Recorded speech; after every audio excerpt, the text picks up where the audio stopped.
Hello everyone, Sandra here, and today I want to talk about something that's actually kind of inspired a little bit by an article that I read on Kotaku of all places. This is a couple of weeks ago at this point, where there's a really in-depth report on what went wrong with Anthem.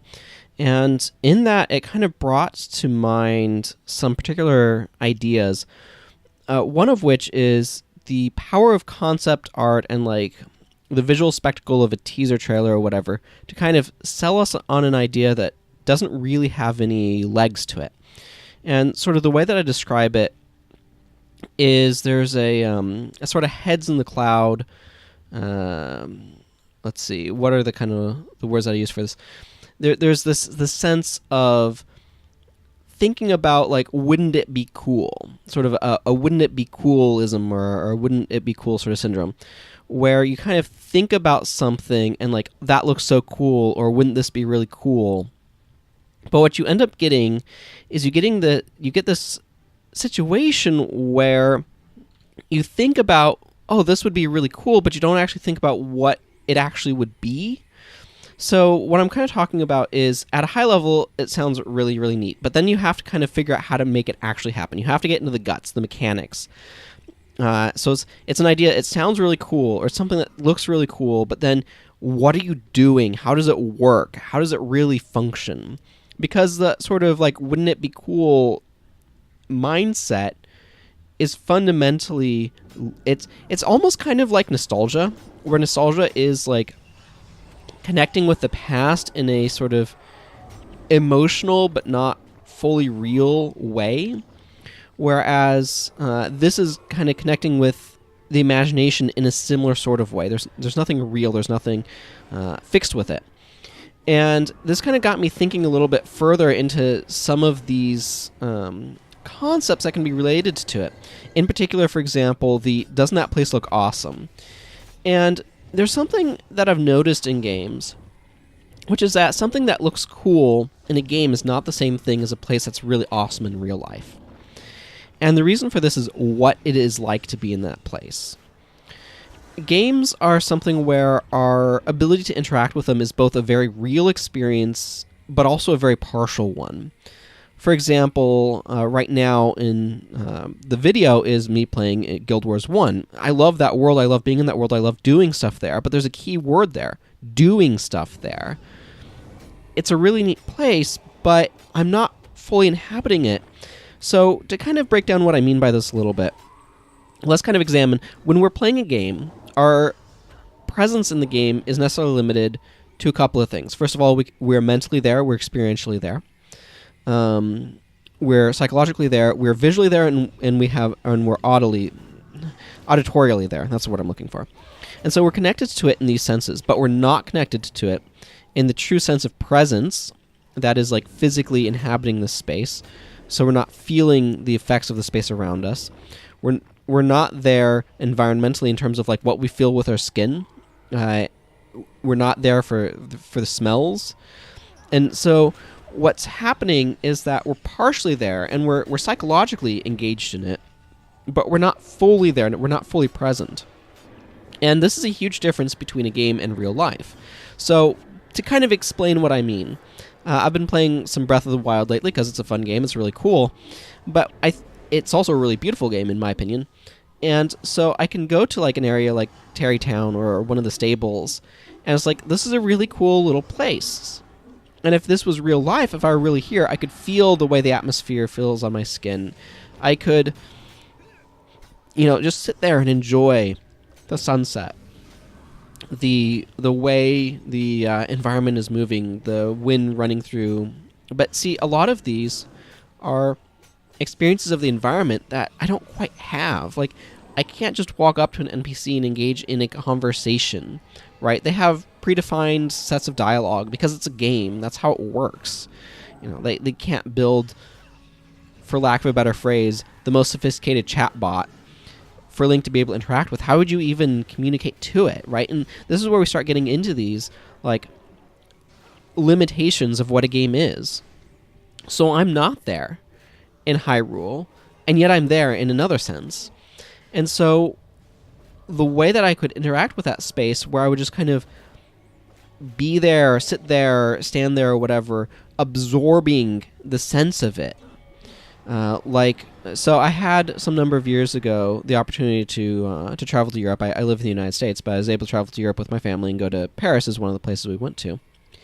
And the sense of being in Notre Dame Cathedral, pictures cannot duplicate it.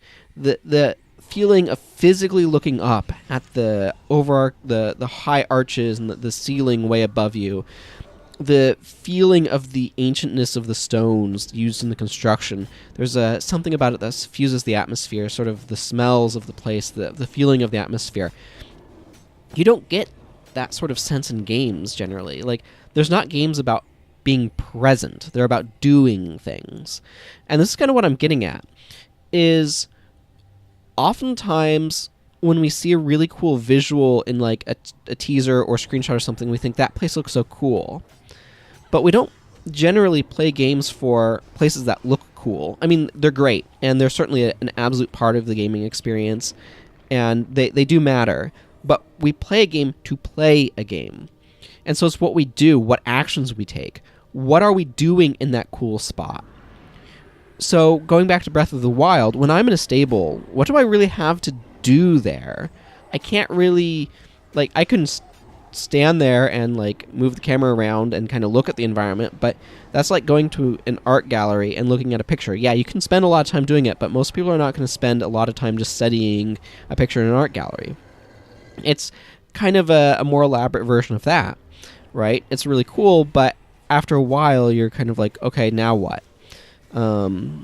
Or perhaps you're going to like study some of the details of it, but the way that you really get engrossed in a painting is different from getting engrossed in being present in a location.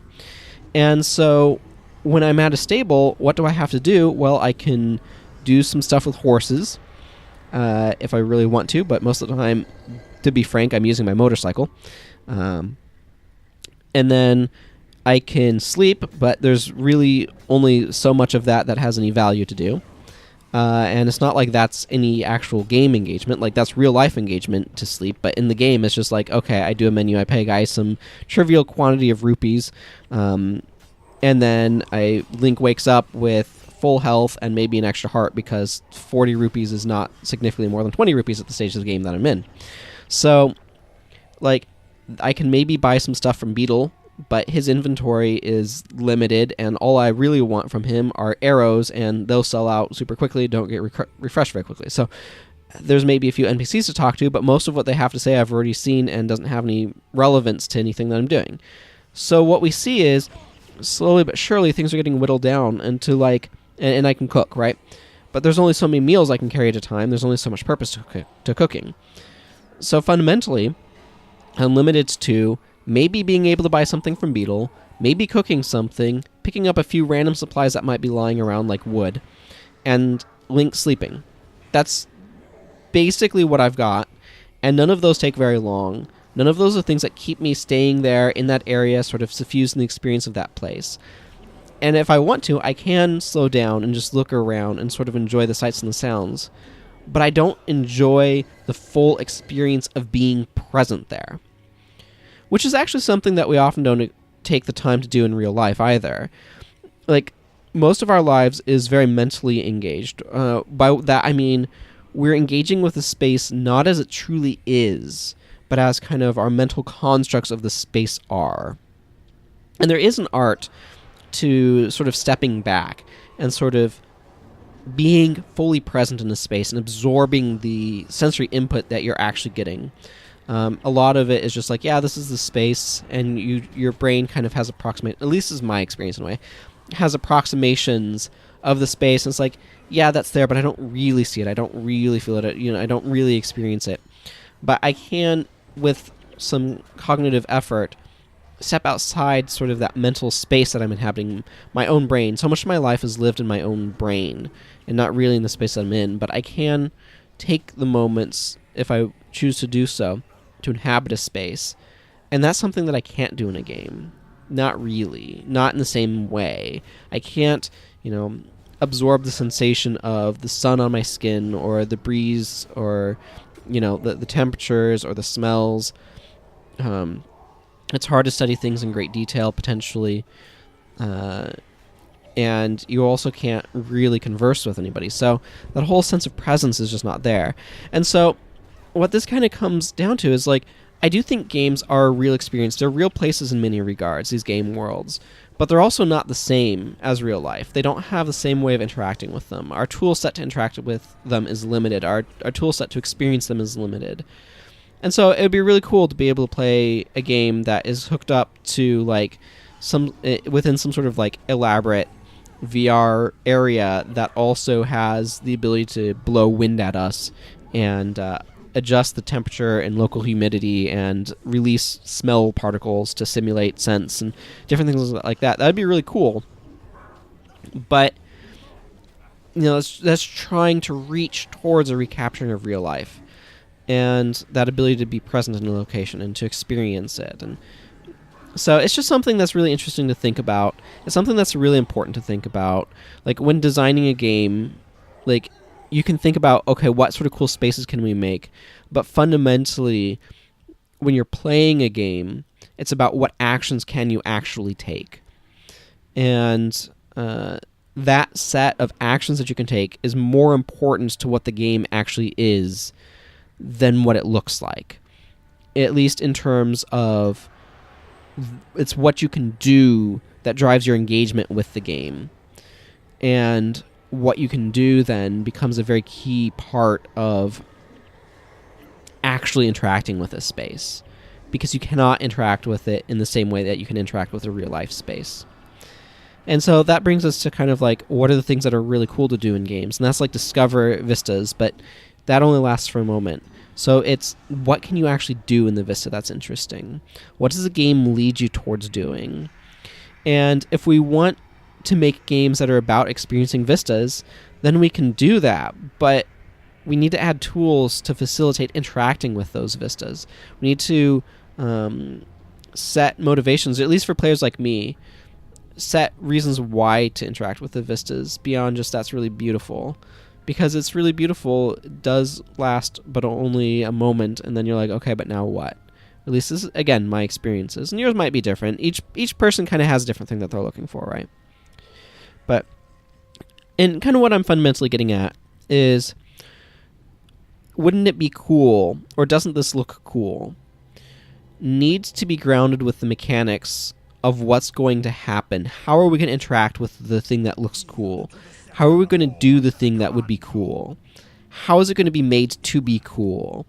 What about it is going to be engaging, an enjoyable experience, and something that we can connect with and really experience the true coolness of doing it, and not just speculating about, wouldn't it be cool if we could do X?